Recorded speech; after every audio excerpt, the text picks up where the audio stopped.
بالذي لا أعلم إنك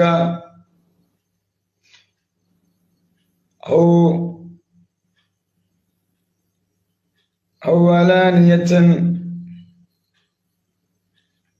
ഒന്നും പാടിച്ചില്ല ഇൻഷാ അല്ലാഹ് ഒന്നും പാടിച്ചില്ല ഇൻഷാ അല്ലാഹ് കേട്ടോ. അള്ളാഹു ബർക്കത്ത് നൽകട്ടെ, അള്ളാഹു ബർക്കത്ത് നൽകട്ടെ ഇൻഷാ അല്ലാഹ് കേട്ടോ. അതെ, വായിക്കാൻ അറിയില്ല ഇൻഷാ അല്ലാഹ് കേട്ടോ. ഇൻഷാ അല്ലാഹ്. അള്ളാഹു, ഞാൻ വലിയ ഭാഗ്യവാനാ. സുബ്ഹാനല്ലാഹ്. അള്ളാഹുലേ ഇത്ര വലിയ ഭാഗ്യവാന്. അള്ളാഹു ഓരോരോ മരുന്ന് റബ്ബന്നെ ഇട്ട് തരും അല്ലേ? ഇൻഷാ അല്ലാഹ്. ഇന്നലെ ഒരുത്തന് മെസ്സേജ് അയക്കുന്നു, കാണാതെ ഓതാൻ അറിയാം. ഇന്നലെ ഒരുത്തന്റെ മെസ്സേജ്, മനുഷ്യനിവിടെ കണ്ടിട്ട് ഓതാൻ അറിയില്ല, എന്നിട്ടല്ലേ കാണാതെ.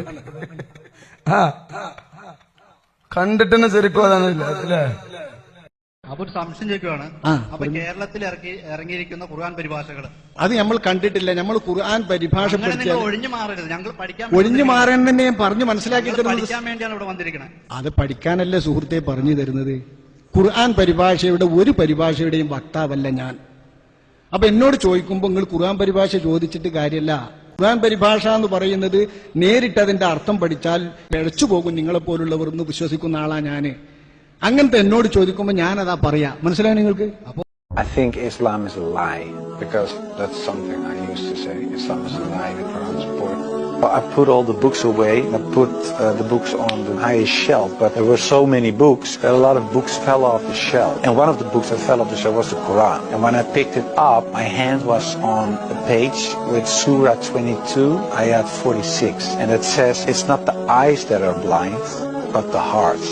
And I thought to myself, that really is my problem, because it wasn't my eyes that were blind, it was really my heart. I couldn't accept it. I decided to write an anti-Islam book, which started as an anti-Islam book, changed into this search for God, and it ended up me becoming a Muslim.